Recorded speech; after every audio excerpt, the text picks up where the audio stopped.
यादवों से कहना चाहेंगे, कहीं अपनी माई चुदवाने के लिए बेचैन रहते हो यार। मुझे ये नहीं समझ में आता है।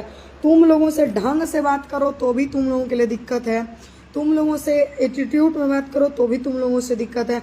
मादरचोद तुम लोगों को कुछ नहीं भी कहते हैं तो भी भोसड़ी वाले अपनी माई चुदवाने के लिए बेचैन हो जाते हो, तो भी हमको बार बार उंगली किए रहते हो कि ये नहीं, वो नहीं, दिस नहीं, दैट नहीं, फलना नहीं।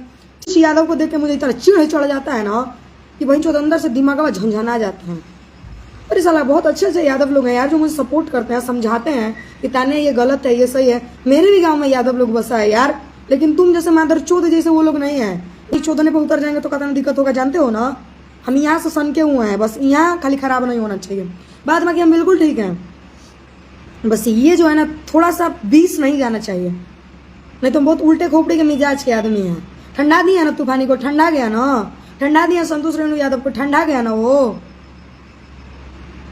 कोनो दिन तुम लोग पाले में पड़ जाओगे तो माइक बहन हो जाएगा। बहुत कोशिश करते हैं यार। हेलो गाइस, यह वीडियो देखने के बाद आप लोग कैसा लगा, तो अच्छा लगा तो लाइक और सब्सक्राइब जरूर कीजिएगा और बेल आइकन दबाना ना भूलिए।